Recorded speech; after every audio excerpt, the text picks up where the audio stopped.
कुछ जीव इंसान के दुश्मन हैं, जैसे चूहा, मच्छर आदि, उनकी भी हत्या नहीं, जानबूझकर कर दुश्मन देते नहीं करते। देखो, दुश्मन शब्द से द्रोह पैदा होता है। जैसे अब किसान अपनी फसल की बस इसमें बड़ी सूक्ष्मता है, उसमें तर्क वितर्क काम नहीं करेगा।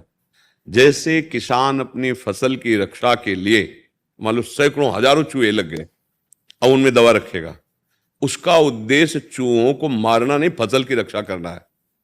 आप सोहनी लगा रहे हैं, आपका उद्देश्य घर साफ करना है, चींटी मारना नहीं है।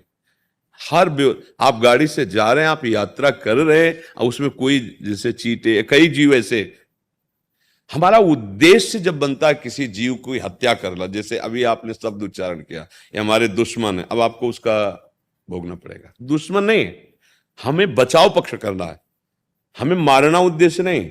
हम उसको निकालते हैं, अब वो हमारे बचाव पक्ष में यदि मारा जाता है तो सुरक्षा के मच्छर तो मारे जाते हैं। देखो कहाँ लिखा है कि मच्छर मारे? हम तुम्हें भागवत में मच्छर शब्द दिखाए लिखा हुआ, नरकों की जहां गति है, मच्छर भी नहीं। अब देखो हमारे यहाँ काटा मच्छर, हम आपसे बात कर रहे हैं, ऐसे लगा, मर गया ना, कोई बात नहीं, समझ रहे आप? अब वो एक ऐसे हमने देखा था, पट पट ऐसे मार, नहीं भाई, आप मच्छरदानी लगाइए, आप ऐसे धुएं, ऐसी औषधियां लगाइए, वो निकल जाएंगे। पूरी सृष्टि से मच्छर मिटा सकते हो क्या? कुछ मिटा, हमें पाप नहीं करना, बचाव पक्ष में रहना है। बचाव पक्ष समझो, हमारा उद्देश्य मारना नहीं, बचाव पक्ष है। बचाव पक्ष में जो हो रहा है, बस बात यहां समझनी, उद्देश्य का दंड होता है। अच्छा, यहां न्याय विभाग बाहरी पॉइंट चाहिए और हमारे यहां न्याय विभाग आंतरिक पॉइंट चाहिए। आंतरिक, हम अपने बचाव, जैसे रसोई में बहुत से जीव ऐसे निकलते हैं, आप पहले उनको निकालने की कोशिश कर दीजिए। पोछा लगा रहे हैं, किसान से तो लाखों जीव मरते हैं, यात्री से लाखों जीव मरते हैं। यात्रा आप कर रहे हो, चाहे आप पैर से ही करो, चाहे गाड़ी से करो, कितने से जीव हैं। बस दंड मिलता है उद्देश्य का। हमारा उद्देश्य, जब हम कह दिए ये हमारे दुश्मन है, इसलिए पहले शब्द में टोका नहीं। सृष्टि में 3 गुणों से रचना हुई, सतोगुण, रजोगुण, तमोगुण। कुछ सात्विक प्रकृति के जीव हैं और मनुष्य हैं, वृक्ष भी हैं, कुछ राजसिक प्रकृति के हैं और कुछ तामसिक प्रकृति के हैं। जैसे मच्छर का आहार ही है खून पीना, भगवान ने तो बनाया है, अब अपनी रक्षा आप करो, ये थोड़ी कि पूरी सृष्टि से मच्छर मिटा दोगे, नहीं। हर जीव जीने के लिए सृष्टि में है, अपने बचाव पक्ष में तो बात अलग है। हमारे जो शास्त्रीय सिद्धांत है, अपना बचाव पक्ष, उद्देश्य। इस पाप का प्रायश्चित कैसे करें? मतलब अगर हम ऐसे जानबूझकर कोई अपराध करते हैं तो फिर उसके लिए प्रायश्चित है। जैसे धुंधुकारी ने बड़े पाप किए, मुक्त होना चाहता तो श्रीमद् भागवत का अनुष्ठान करवाया। जैसे नाम कीर्तन 24 घंटे का रख लो, भगवान नाम कीर्तन, कोई आए ना आए, 2 लोग बैठ के क्रम से 24 घंटे नाम के, तो नाम संकीर्तनम यस्य सर्व पाप प्रणाशम, समस्त पापों का नाश कर देगा।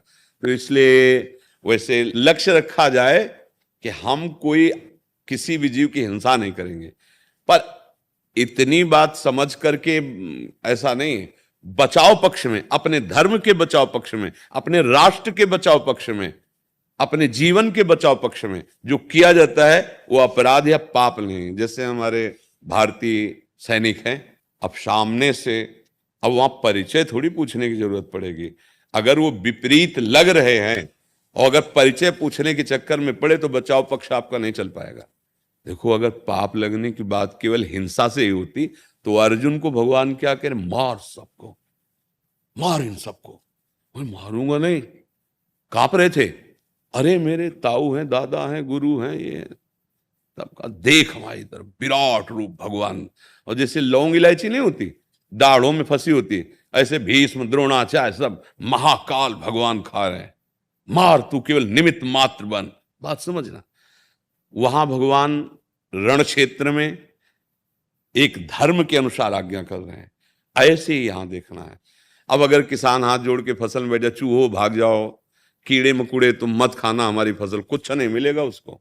ऐसे ऐसे कीट हैं और वो पूरा जीवन उसी से, अतिथि सेवा, परिवार सेवा सब होना, तो ऐसी दवाइयां डालते हैं, ऐसा कार्य करते हैं। तो ये भगवान की सृष्टि है। बचना सिर्फ इस बात से, हमारा लक्ष्य उनको मारना नहीं, अपनी फसल सुरक्षित रखना है। ये हमारे दुश्मन है, ऐसा किसी से भी नहीं। सांप में भी नहीं, बिच्छू में भी नहीं। कितने हम सांपों को गंगा किनारे जैसे रुके रात्रि में देखा है, आज तक कभी नहीं काटेंगे। आपका संयोग होगा तो काट लेंगे। आपका अगर मतलब है ना, एक गौतमी नाम की बहुत तपस्विनी माई थी, उसके एक ही लाला था और जंगल में भारी तपस्या में रत थी।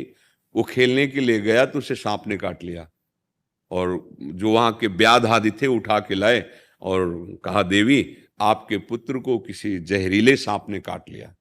तो बहुत मंत्रवेत्ता थी, तुरंत मंत्र उच्चारण किया और सांप सामने आया, और दैवी शक्ति संपन्न थी। उन्होंने कहा, अभी मैं भस्म करती हूं, तूने मेरे बेटे को क्यों काटा? तो उनका, क्षमा करना, मैंने नहीं काटा, दिखाई मैं दे रहा हूं, मृत्यु से मैं प्रेरित था, मृत्यु मेरे दिमाग में चढ़ी हुई थी, उसने कटवाया। सांप वहीं बैठा है। मृत्यु का आकर्षण, ये महाभारत में भगवान श्री कृष्ण द्वैपायन व्यास देव जी के द्वारा रचित है। मृत्यु का आवाहन किया, मृत्यु देव आए, बोले मैं तुम्हें भस्म कर दूंगी, मेरे बेटे को सांप से प्रेरित करके कटवाया। बोले क्षमा कीजिए, मैं काल से प्रेरित था, मेरा कोई दोष नहीं, काल की आज्ञा से मैंने ऐसा किया है, काल को आकर्षित किया। काल ने कहा बोलने की जरूरत नहीं है, तुम्हारे बेटे के कर्म से मैं प्रेरित था, इसी अवस्था में इसको ये दंड मिलना था कर्म का, इसलिए मेरे से प्रेरित मृत्यु, मृत्यु से प्रेरित सांप, और सांप, समझ रहे ना, को न काहू के सुख दुख कर दाता। जैसे कोई कह देता है ना हमारे ऊपर कुछ करवा दिया किसी ने, सच्ची मानना, अगर तुम्हारा कर्म तुम्हें दंड देने के लिए उद्यत हो गया है तो तुम्हारे भ्रम आ जाएगा कि भूत चढ़ गया, किसी ने कुछ कर। हम आपको सच्ची कहते हैं, अगर आपका कर्म दंड देने की क्षमता में वाला नहीं है तो चाहे जितना तंत्र मंत्र कोई कर ले, कुछ नहीं होगा आपके ऊपर। हम अपने कर्मों का फल भोगते, हमें भ्रम हो जाता है। वही हम जब दंड मिलना होता है तो जानते हो सबसे पहले क्या होता है? बुद्धि, बुद्धि को बदला जाता है। बुरी दशा आने के पहले बुद्धि, तुमको ये तो चक्कर है, बैठ गया, अब चक्कर है, अब जादू टोना झाड़ फूंक और थप्पड़ चल रहे हैं, पिट रहा, कर्मों को भोग नहीं हो रहा है, कर्मों को भोग रहा है, चिमटी से पकड़ के उसको नोच रहे। अब वो उसकी बुद्धि काम नहीं कर, सोच रहा है ऐसे हम ठीक हो जाएंगे, उसका कर्म, और जहां कर्म भोग ठीक हुआ, सच्ची कहते हैं, अपने आप वो फ्रेश हो जाएगा। कर्म भोगों का सारा खेल है। हम जानबूझकर किसी जीव की हत्या का भाव न रखे, स्वाभाविक अपनी सुरक्षा, अपनी वस्तु की सुरक्षा, वो अलग बात है। अगर हम जानबूझ के, जैसे पहला शब्द निकला दुश्मन, फिर वो गलत हो जाएगा, ऐसा जी।